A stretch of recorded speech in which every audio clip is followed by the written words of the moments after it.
Before we end up our discussion just now, I already specified something to do with the data.latitude, where we try to obtain the latitude function from the API fetching method under the ThingSpeak method JSON parse lah. Tapi tak berjaya disebabkan oleh mungkin ada connection error daripada pihak ThingSpeak. Therefore saya buat hard code lah. Hard code maknanya saya terus codingkan latitude dan longitude pada saya punya Google App Script. So kalau anda nak follow saya, so make sure that you can put also your latitude and longitude dekat dalam yang berkenaan. Yang asal dia adalah seperti berikut. Ini yang asal. Yang asalnya macam ni. So apa yang saya lakukan, saya tak define lah sebagai data.latitude, and then in fact I'm going to use the copy and paste method lah daripada latitude dan longitude yang ada. Okay, kenapa kena ada latitude dan longitude, nanti anda akan saya berikan pencerahan kenapa ianya sangat berguna kepada saudara-saudari sekalian untuk digunakan dalam pembikinan dashboard. So this is very crucial and very useful for you lah.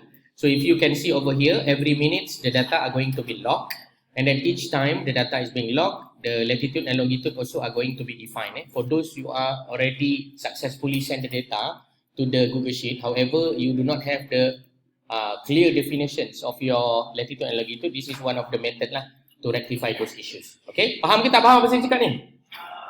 Okay, habis. Untuk makluman semua, dah selesai. Apa dia? Dah selesai. Baik. Sekarang ini saya minta anda untuk buat lagi satu aktiviti, dan aktiviti ini agak menarik juga, di mana anda akan buat benda yang sama. Tapi kita bukan ambil data daripada apa yang anda collect menggunakan prototype masing-masing. You are going to collect the data from the open source. Apa dia? You are going to collect the data from the open source. To do that, I may invite you to go one website. The website name as Open Weather Map. Okay, you boleh pergi sekarang kepada Open Weather Map. Dah pergi dah? Open Weather Map. Open Weather Map.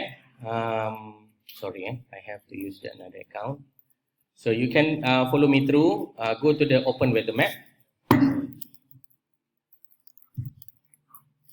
Okay, dekat Open Weather Map ni, anda boleh register dan anda boleh juga login lah kepada anda punya profile. So this is one of the good example where you can get the weather data within your stipulated area. Sometimes you work as the environmental officer, you need also some ideas with regard to the what is the numbers of the rainfall, what is the current temperature, what is the forecast, and so on and so forth. So to make yourself much more easier to do that, you can use the Open Weather Map. Kenapa saya create this kind of spreadsheet dan juga kaedah? Kerana saya pernah didatangi dengan pelbagai soalan daripada doktor pakar dan juga pelbagai environmental health interested parties. Bagaimana cara kita nak mendapatkan data-data yang ada? Salah satu cara paling mudah adalah mendapatkan data daripada meteorological department. Betul tak?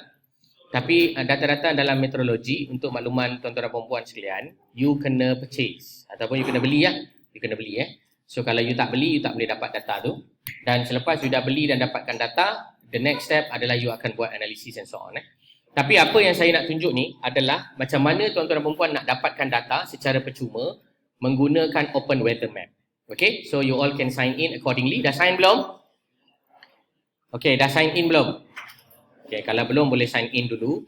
Okay, kepada mereka yang dah sign in, tak apa, yang ini anda boleh buat sebagai homework. Anda boleh buat sebagai homework. Kerana apa saya kata homework? Sebab in the end of the day, maybe some of you or most of you are going to use all this data. It's either for your research or for your future research that you want to perform. Sebab kadang-kadang mungkin anda nakkan data untuk 1 tahun. Jadi anda nak pergi hari-hari tengok dekat website adalah tidak praktikal. So one of the practical way to collect the data anonymously, automatically, without need to do a lot of stuff, is by using the Google product. So you can use whatever Google product as I'm going to share with you just now.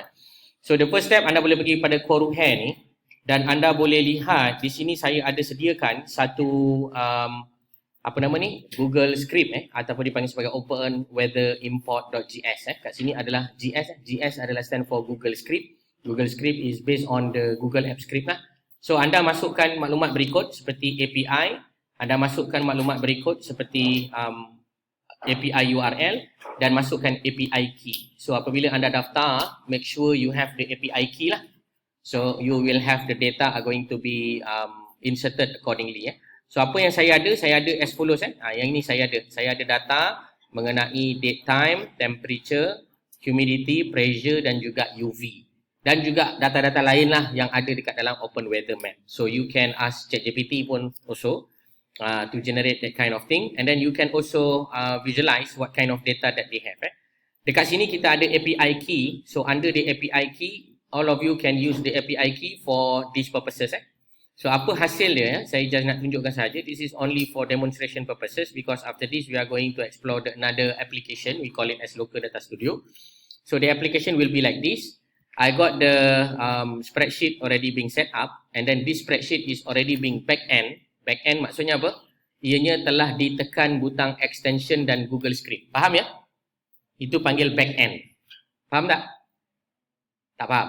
Apa yang tak faham? Cara dia mula-mula nak buat, contohlah kalau saya nak buat Open Weather Map, apa yang saya akan buat? Okay, saya akan buat sama-sama dengan you all. You all dah ready belum? Tapi you all tak register lagi kan? Dah register dah? Cuba register dulu. Nanti kalau ambil masa nanti. Tak apa, ni nanti saya akan bagi masa lah. You all akan buat. Jangan risau. You all akan buat. Saya just demo saja. Konsep dia mudah je. Anda akan pergi kepada new Google Sheets. You are going to create a sheets. Okay, Google Sheet lah. Google Sheet ni dipanggil apa? Contohnya tadi saya panggil sebagai Open Weather Map. So I'm going to name it as Open Weather Map lah. Open Weather Map. Okay, selesai. Next, I'm going to automate. Apa maksud automate? Saya akan mengautomatikkan data daripada Open Weather Map itu untuk diletakkan di dalam Google Sheet saya. Faham? Ayat tu faham pula ayat tadi tak faham. So I'm going to use the extension and then perform the app script. After clicking the app script, the new app script blank will be open for me. Then I'm going to automate this thing lah. Tapi kena masukkan kita punya program. You need to insert the code. You need to insert the function. Okay, so macam mana nak buat? Mula-mula bagi nama lah. Macam tadi, sama je. Open Weather Map.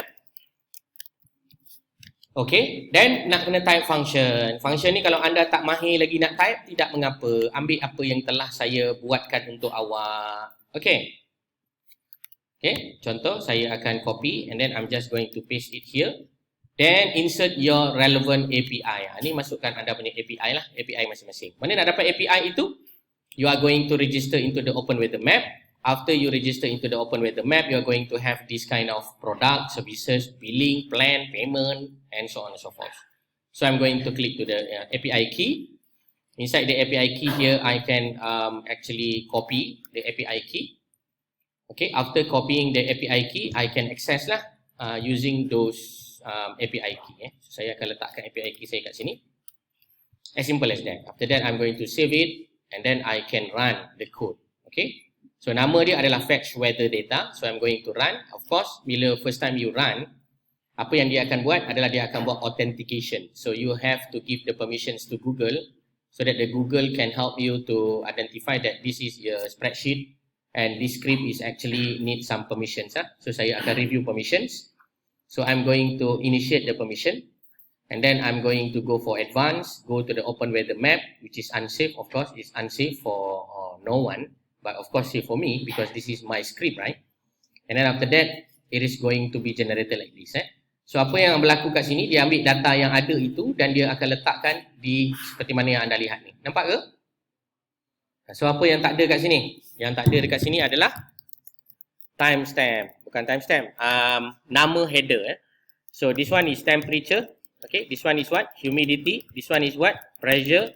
And then the another one is UV. Okay, so macam mana nak jalankan dia secara automatik? Maknanya setiap minit dia ambil data. So we are going to click the trigger. So I'm going to click the trigger over here. And then run the trigger, add trigger as usual as we discussed before we break just now. And then change the select event based on the time driven. And I'm going to select it as a minute timer. And then I'm going to set as 5 minutes interval or in fact every minute no changes at all. So saya letak 5 minutes lah. And then notify me daily and then I'm going to click the save button. So after I'm doing all this, then every 5 minutes the data are going to be fetched from where? From Open Weather Map. Okay, itu sahaja cara dia. Okay, senang ke susah? Senang lah kan, nampak macam senang. Tapi nak buat tu macam susah kan. Tak apa, you boleh buat ya. Dekat sini saya letakkan variable city saya adalah Sungai Buloh. MY ni adalah country code Malaysia ya. So tuan-tuan dan puan-puan, kalau nak tahu lebih lanjut boleh pergi kepada Open Weather Map punya website and then you can have a look lah on all the information related to the Open Weather Map okay. So let me just give you an idea lah kat sini ada produk, produk dia basically adalah untuk guna for agriculture, for environmental science, for environmental health in fact. So all these things can be used. Anda boleh dapat data. So this is the idea lah. Hourly forecast, daily forecast, call per minute, 3-hour forecast. So yang kita dapat adalah historical data. Untuk dapat forecast kita tak boleh dapat. Nak dapat forecast kena bayar lah sebab kita free plan lah. Macam saya ni, saya contoh yang free plan. Okay. Ada tak apa-apa soalan berdasarkan penerangan saya yang pertama ini? Ada soalan? Tak ada. Okay. Kalau tak ada, kita akan pergi kepada the next one. Ada ke? Kalau ada, cakap.